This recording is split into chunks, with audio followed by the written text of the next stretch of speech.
mensahe mula sa ating Panginoon. Kung manalig lang tayo sa ating Diyos, tayo ay babaguhin. Maging tapat lang tayo sa ating Diyos na makapangyarihan sa lahat, tayo po ay magkaroon ng buhay na walang hanggan. No? Yan po ang ating inaasam-asam. Napakaganda ang mensahe ng awit. Dahil napakaraming mga awit dito. Dito nagmula yung Open Door Ministry. No? Kumusta po yung Open Door Ministry? Yan. Praise God, no? Napakabuti ng Diyos, no? Dahil buo pa yung Open Door Ministry. No? Ako rin ay naging followers doon eh. Pero ako po ay natutuwa, no? Dahil na-invite ako ni Sister Rochelle Mesili, no? Sa pamagitan ni Brother Roger Mesili, no? Na-invite po ako pangalawang beses na. Parang nahalata ako tuwing November. Hindi pala. Na nagkataon, na-invite ako November 19, 2022.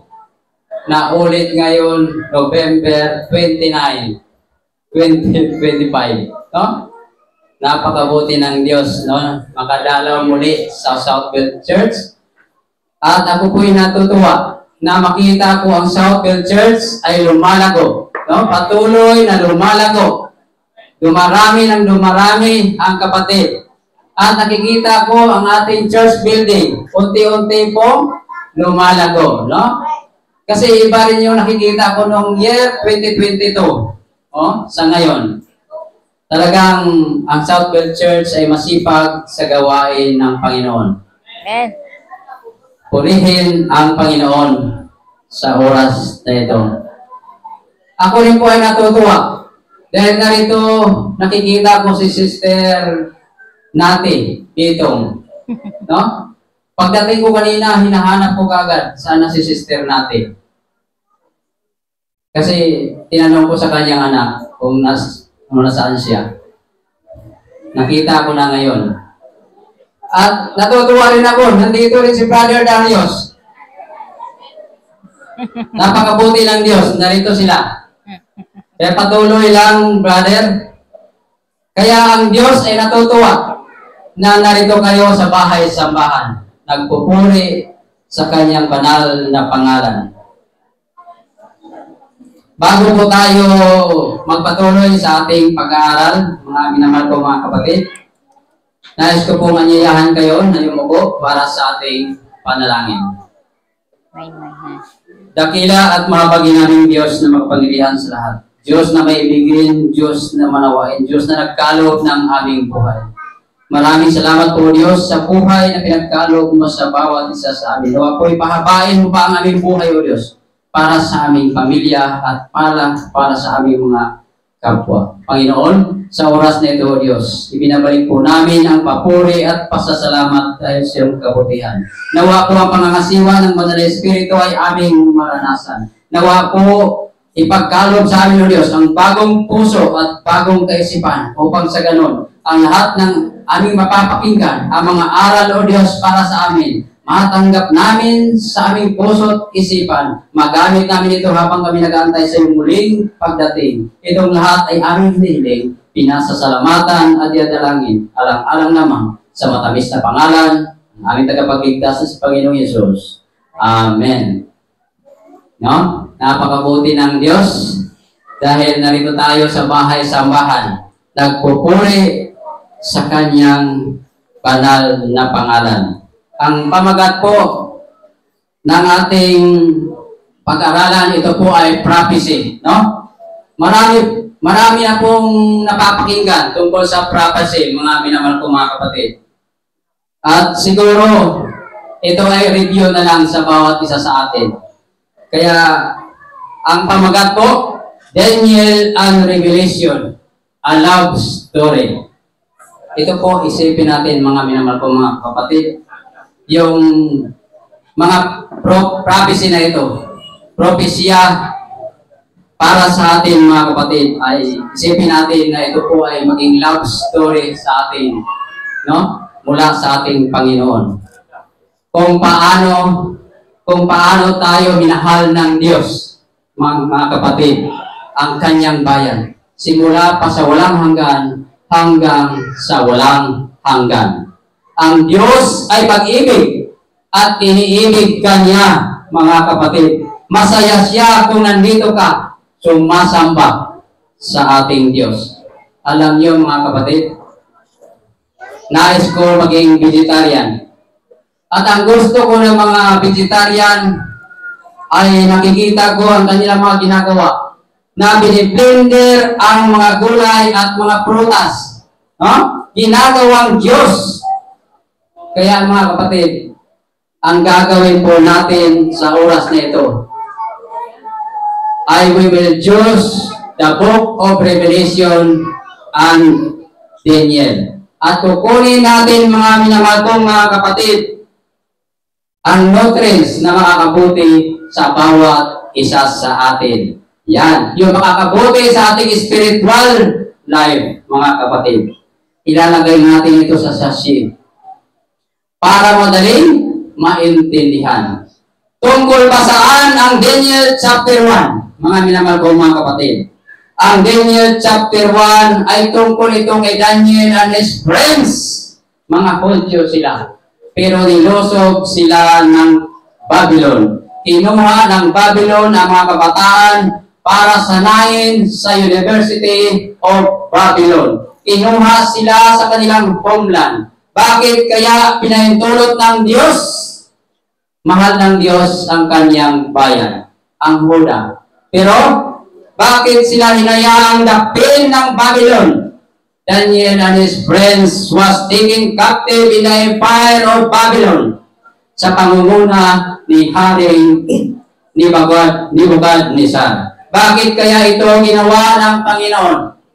Mayroon pong tatlong bagay na ibinigay ng Diyos sa tao sa pangalang Adan at ni Eva. Pagkain, pagsamba, the seventh day, the holy day. In Genesis, wala pang kasalanan at wala pang mga Hudyo at that time. Noong pagdating ni Daniel and his friends sa Babylon, binigyan sila ng bagong pangalan, bagong pagkain at bagong pagsamba. Bakit sila binigyan ng bagong pangalan? Check. Yung Daniel naging Belshazzar. Ang ibig sabihin ng El sa pangalang Daniel sa Hebrew ay Diyos. Yung Dan naman, ang meaning judge. Kaya ang ibig sabihin ng Daniel ay God is my judge. Kaya lang pinalitan ito ng Belshazzar. Na ang ibig sabihin, ang meaning nito ay keeper of the hidden treasure of the sun god Bel. At yung iba pa niyang kasamahan na si Hananiah, naging Shadrach. Binigyan sila ng bagong pangalan. Bakit? Kaya mga minahal kong mga kapatid, bakit sila binigyan ng bagong pangalan? Because their names reminded them of the true God. Pangalan pa lang, maalala mo na ang Diyos. Bakit kaya ito pinahintulot ng Diyos? Ano ba ang plano ng Diyos? Jeremiah chapter 29 verse 11. Sundan niyo ako. For I know the plans I have for you, declares the Lord. Plans to prosper you and not to harm you. Plans to give you hope and future. God knows, mahal ng Diyos ang lahat, mga kapatid. Alam ng Diyos what is best for us because He knows you best, mga kapatid. Alam nyo? Alam nyo, mga kapatid? Alam ng Diyos ang tinatago mong sekreto. Alam niya kung ano ang motibo. Bawat intensyon, alam ng Diyos ang pinakamabuti. Every rejection is redirection from God. Maganda ang plano ng Diyos para sa atin. Alam niyo kung ano ang struggle ng Diyos sa atin, mga minamahal kong mga kapatid? Dahil hindi natin matanggap kung ano ang plano niya para sa atin. Hindi natin matanggap minsan yung plano ng Diyos para sa ating buhay.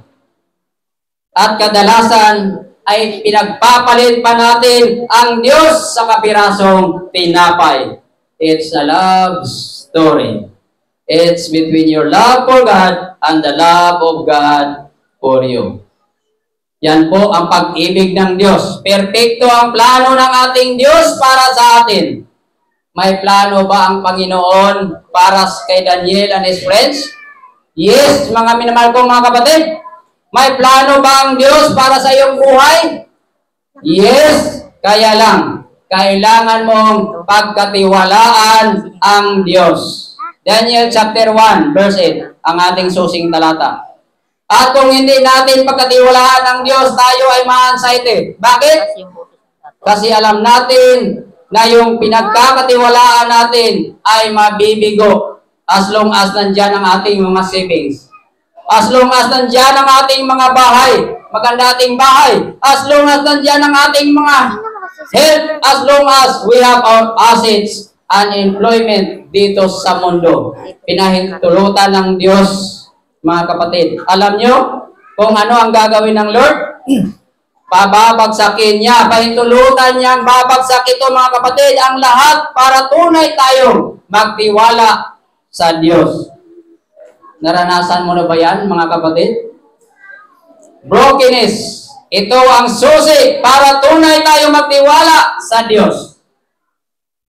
Pero pagka hindi ka na broken, you are useless to God. Hanggat tayo walang bagbag na puso, we are useless to God. Brokenness ang number 1. Hanggat tayo ay hindi nagtitiwala sa ating Diyos, kung nagtitiwala pa rin tayo sa ating sariling kakayanan, hindi tayo magagamit ng Diyos pag tayo ay yumabang na. Mga kapatid, babagsak ka rin. Pahintulutan ng Diyos na babagsak tayo. Tapos pagbagsak mo, makikita mo na ang Diyos pala ang matagal mo nang hinahanap. Daniel chapter 1 verse 8, our memory text. Daniel purpose in his heart. Bibigyan sila ng bagong pangalan at bagong pagkain. Binigyan sila ng alak. Sa Biblia mayroong 2 uri ng alak, mga kapatid.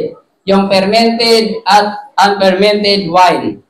Yung nakakalasing at hindi nakakalasing. Ano ang binibigay sa kanila ng Babylon?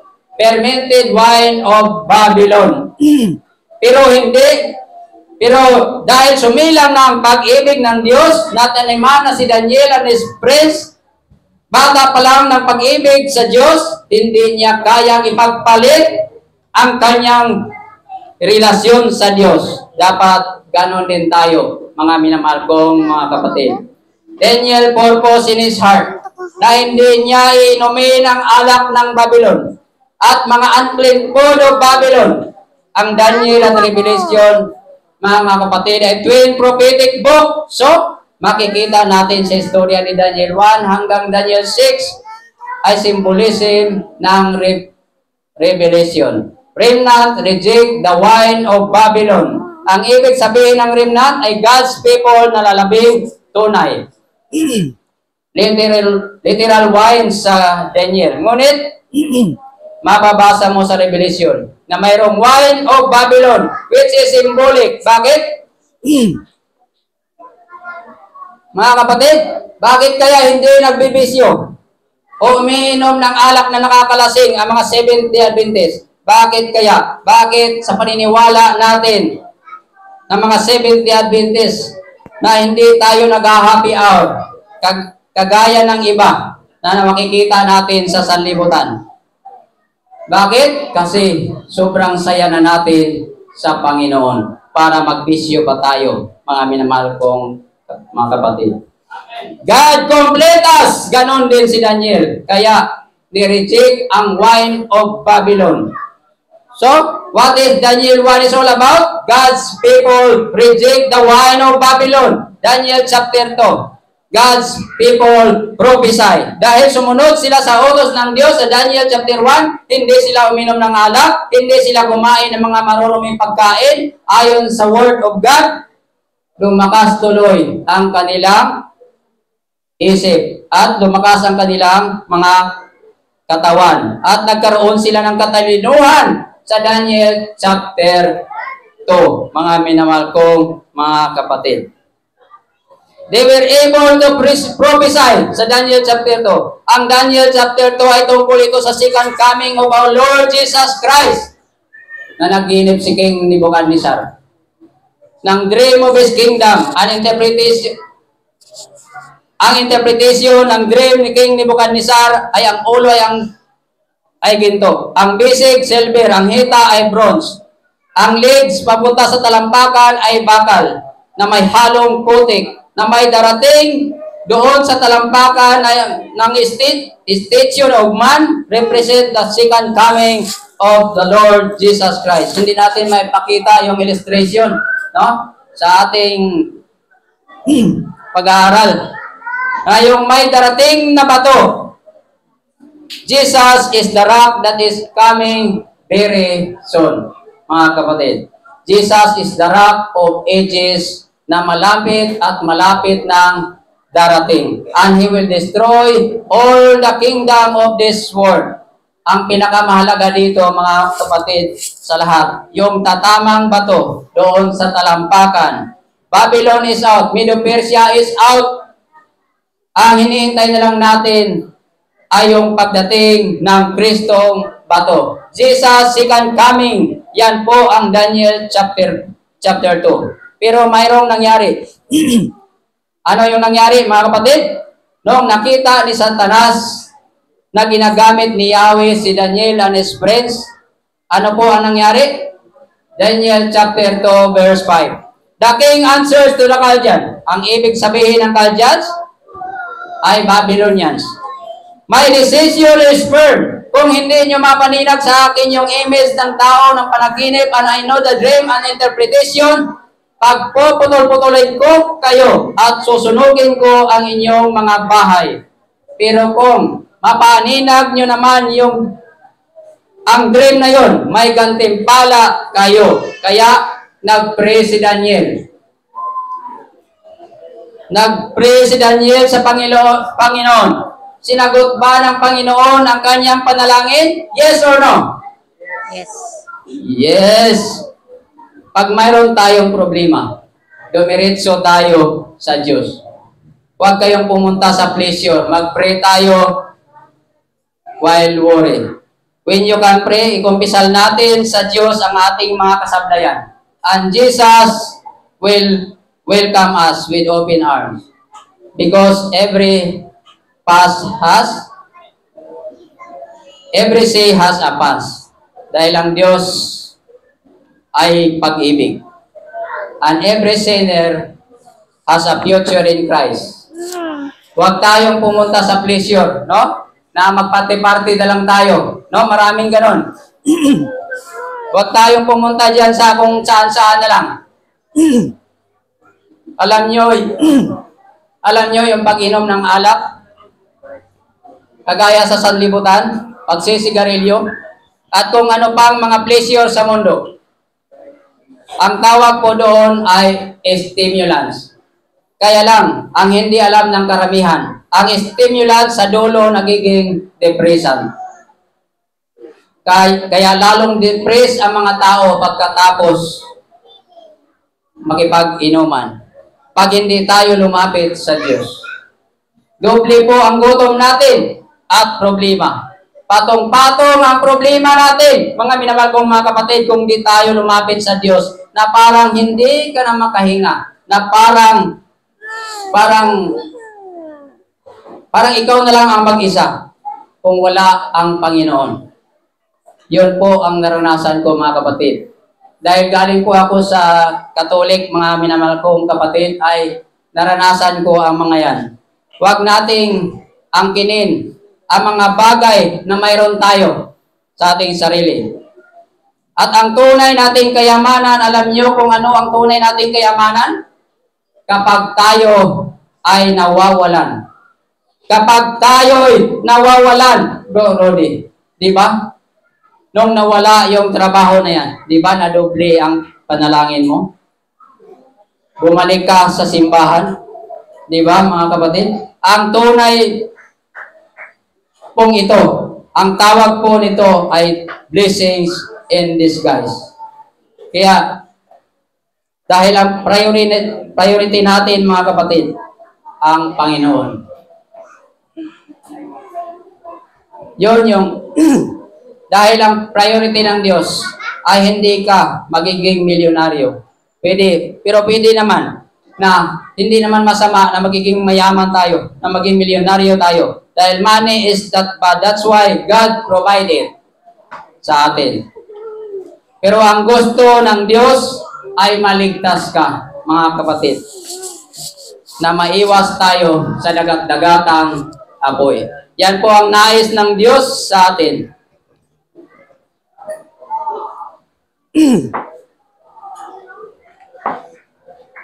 Kaya ang sabi sa Lucas chapter 16 verse 15, ang pinahalagahan ng mga tao ay walang kabuluhan sa mata ng Diyos. Alam niyo mga kapatid, ang gusto kong alagaan ay ang pusa. Kaya lang nadidistract mga kapatid.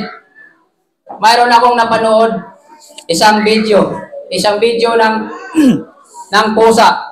Pinagmamalaki ng may-ari ang kanyang pusa kasi sinanay niya ito para tumulay sa hagdan, gumagawa ng tricks. Sabi ng may-ari, matalino talaga itong aking pusa. Kaya hinahamon ko lahat ng audience na subukin ang aming pusa. Sabi niya, ang daming sumubok mga kapatid, dinidistract nila ang pusa habang nagtitricks. Naglagay sila ng pagkain, hindi pinansin ng pusa. Patuloy pa rin ang pusa sa kanyang tricks, mga minamahal ko mga kapatid, and everything. Kaya lang, mayroong isang lalaki. Gustong subukan ng kanyang pusa. Alam niyo kung ano ang ginawa ng isang lalaki? Habang nagtitricks ang kanyang pusa, alam niyo, ang lalaki naglabas ng isang daga, isang mabuhok at mahaba ang buntot, hinagis niya sa pusa. At hinabol ng pusa, iniwan ang kanyang tricks. Bigla niyang nakalimutan ang kanyang training. Dahil sa isang daga. Ano ang lesson sa istorya, mga minamahal kong mga kapatid? Si Daniel, nung siya ay pinakitaan ng death decree na sila ay papatayin, hindi niya nakalimutan ang kanyang training. Bakit? Dahil tunay siyang may koneksyon sa Diyos. Kung hindi niya mapaninag yung dream. Pinakitaan si Daniel ng pagsubok. Malaking tukso. No, pinakitaan si Daniel nung nagkaroon siya ng oh no moment. Nagkaroon ka ba ng oh no moment, mga kapatid? Kagaya ng may tinatype ka sa computer. Biglang naghang. Oh no. Kagaya na may pera ka sa isang app. Biglang nag-system error. Oh no.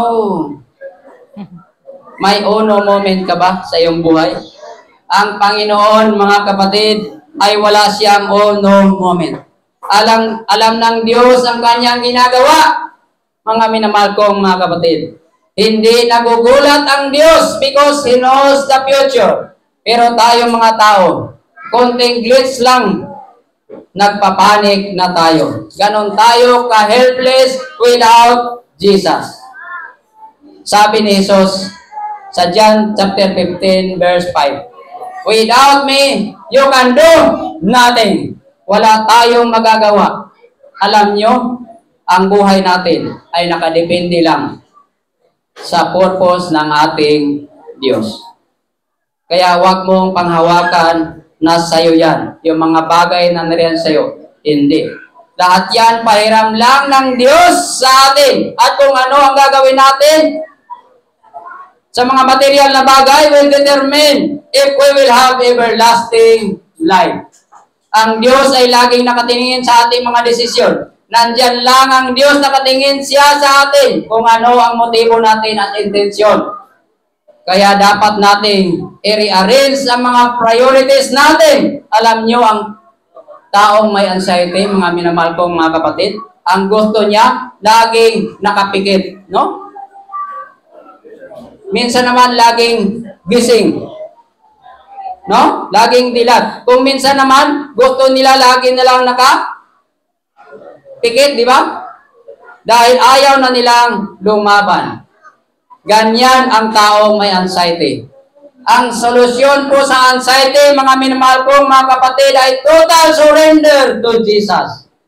Kapag magtitiwala ka lang sa Diyos, we can live a stress-free life.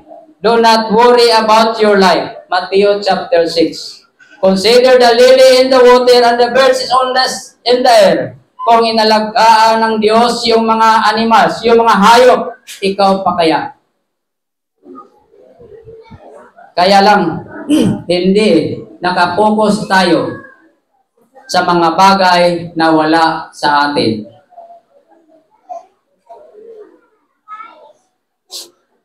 Pero kung we just open, Lord, bigyan kami ng mga mata upang makita namin ang goodness ng Panginoon kahit hindi na kami yumaman, kahit hindi na tayo sumikat, basta tayo ay tunay na masunurin sa Diyos, tayo na ang pinakamaligaya.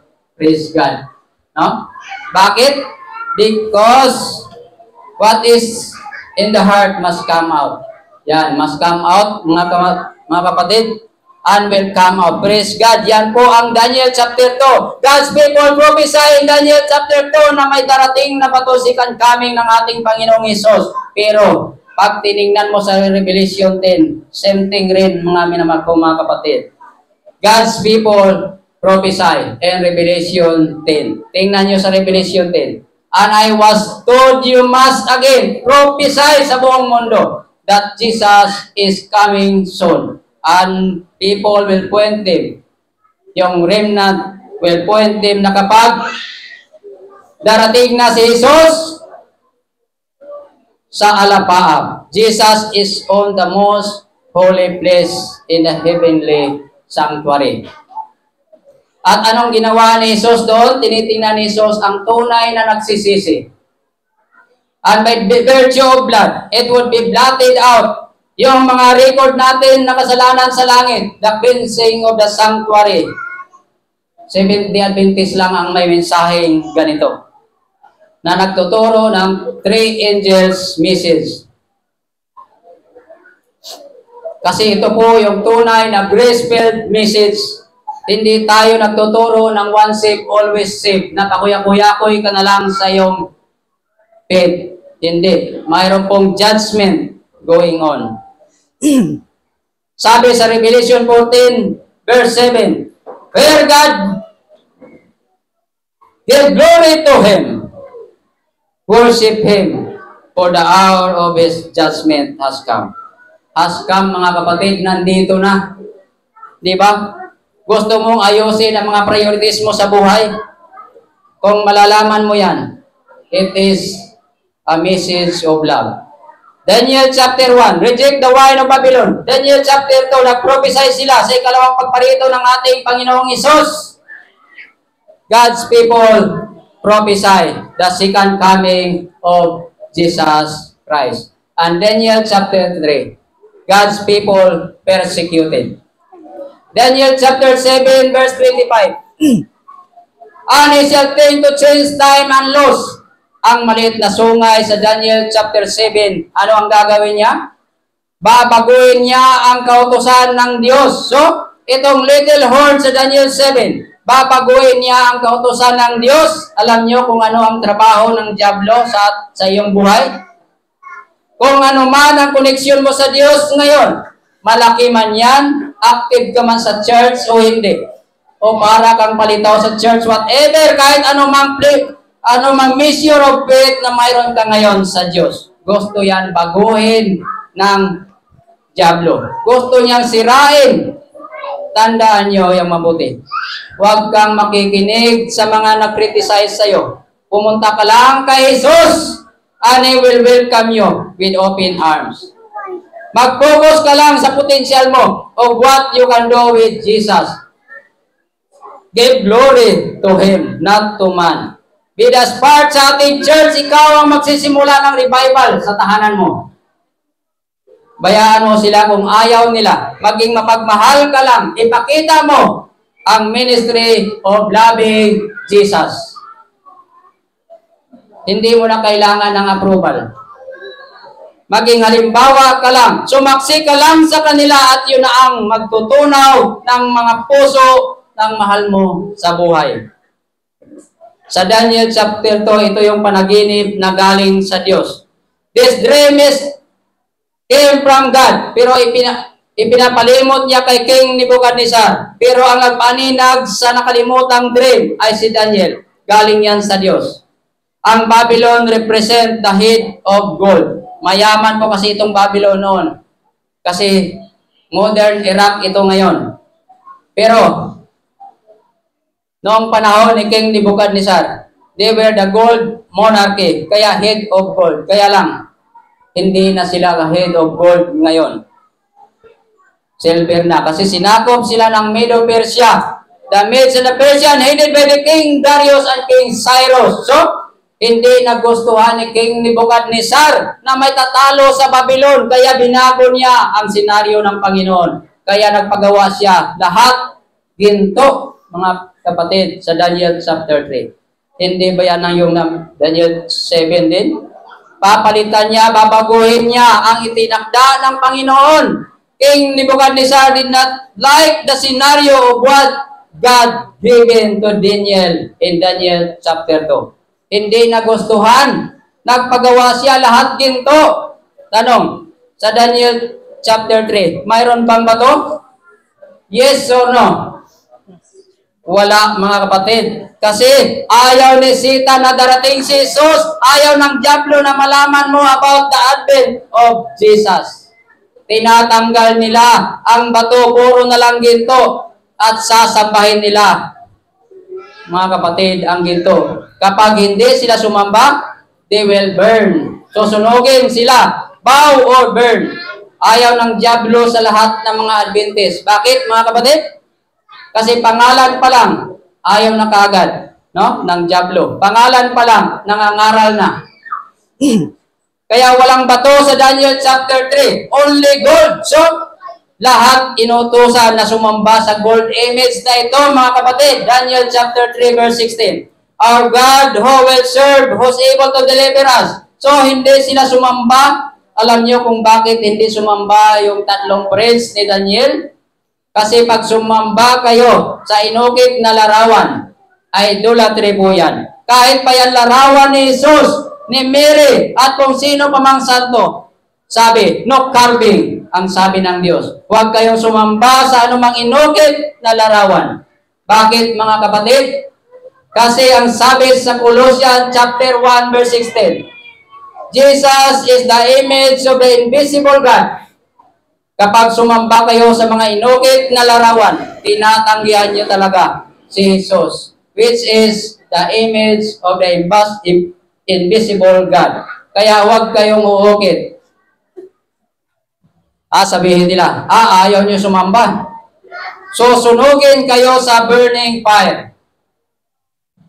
Alam natin kung ano ang apoy na yun, mga kapatid. Alam din natin kung ano ang kaya ng Diyos. Sabi sa Daniel chapter 3 verse 17, if it be so, our God whom we serve is able to deliver us from the burning fiery furnace, and He will deliver us out of thine hand, O King. But if not, kung masusunog man kami, kung ipahintulot man na masunog kami, hindi pa rin kami sumamba dyan sa 90 feet tall na image na yan. Bakit? Kasi our praise and worship is not predicated of what God does. Our worship is connected to God. Kilala natin ang Diyos natin. Our God is able. He is able to bring all our needs in the table sa pangalan ni Jesus. Kaya, mga kapatid, si Hananiah sa chapter 3 ng Daniel, si Azaria at si Misael, sinunog sila sa burning fire. 7 times ang apoy pinainit. Kapag 3 times lang ba ang apoy, hindi ba tayo masusunog, mga kapatid? Bakit 7 times pinainit ang apoy? Mga kapatid. Kasi 7 represent completeness. Pero ang sabi ni King Nebuchadnezzar, di ba 3 lang ang hinagis natin sa apoy? Bakit 4 ang nakikita ko?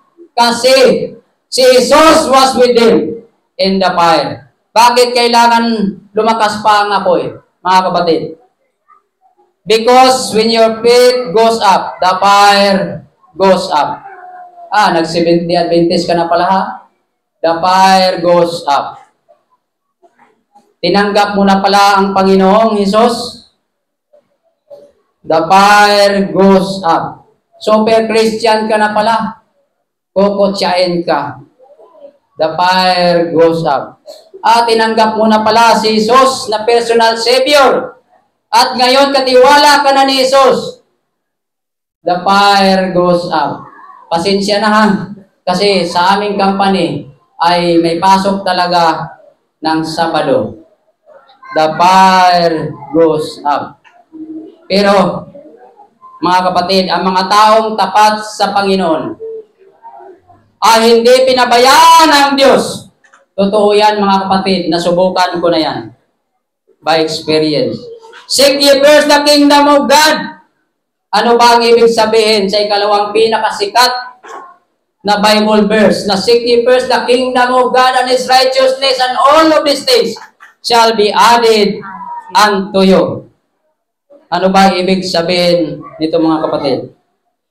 Kung mayroong hari, dapat may kaharian. Maghari ang Panginoong Hesus sa iyong puso.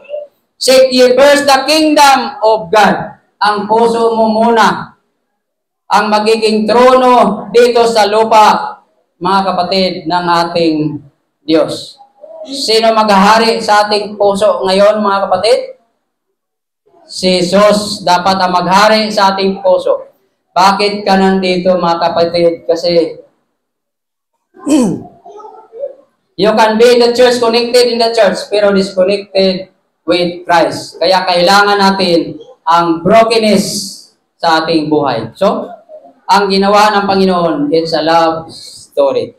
Christ intervened to save His bride. Bible prophecy reveals na si Jesus ang bridegroom, na tayo ay His bride. At pagdating ni Jesus, there will be a wedding. Paano ba tayo iniligtas ni Jesus?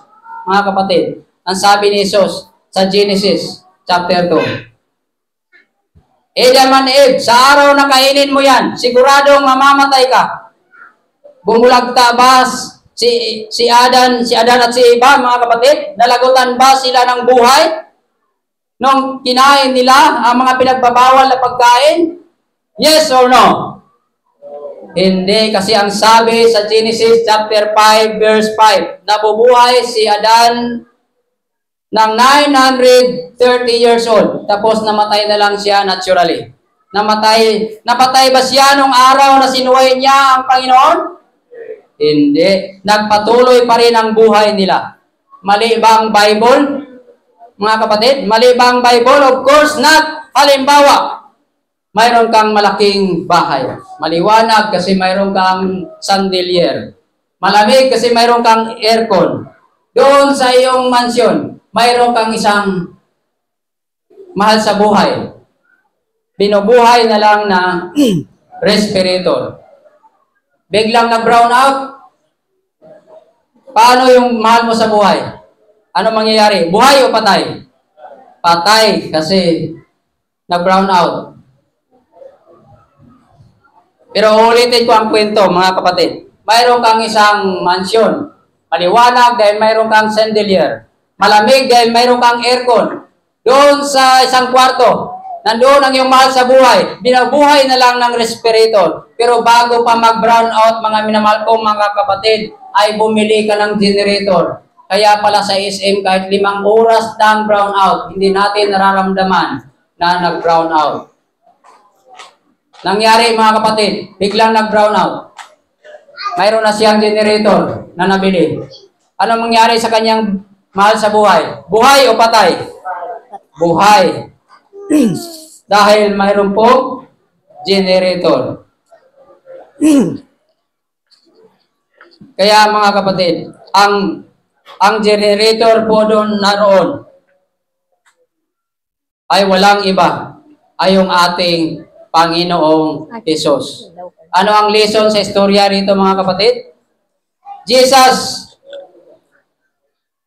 Jesus, mga kapatid, ang generator sa ating buhay. Nung nagkasala si Adan at si Eva, kaya hindi sila nalagutan kaagad ng hininga nung time na sila ay nagkasala. Just in case na magkasala si Adan at si Eva, mayroon pong generator na nakalagay si Jesus. Ang generator of grace na kung sakaling sumablay yung ginawa ng Diyos na Adan at Eva, hindi sila makakalasap ng kamatayan. Bakit? Kasi si Jesus ang generator. Simula pa noong sumuway ang tao sa hardin ng Eden. Pagpalain nawa tayo sa oras na ito, sa mensahe ng ating Panginoon, nawa po'y matanim natin sa ating puso at isipan. Magamit natin ito, mga mensahe na ito, habang tayo nag-aantay sa yung muling pagdating ng ating Panginoong Hesus.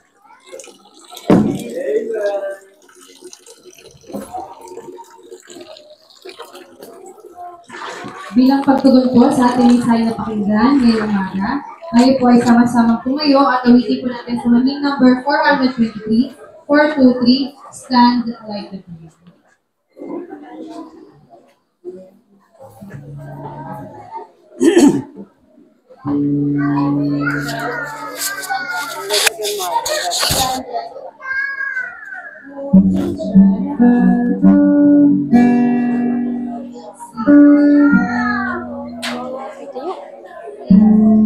Oh, Christian, awake is the Master's command.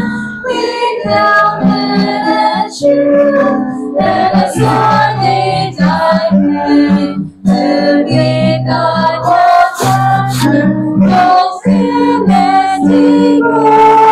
Let's stand like a grave and I face to the moon.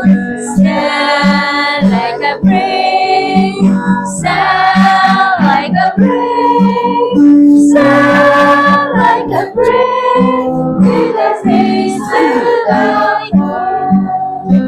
The apostle guides us every time you're begun. We want to be seen, this is right to the end. Wherever he sees me, oh, against the wall, let's stand like a brave, with a face to the full. Stand like a brave, stand like a brave, stand like a brave, with a face to the full. Press on, never down, for the captain is here, with grace to supply, and with comfort to cheers. Yes, now by the streams in the desert will go, and stand like a brave, with a face to the full. Stand like a brave, stand like a brave, stand like a brave, with a face to the full.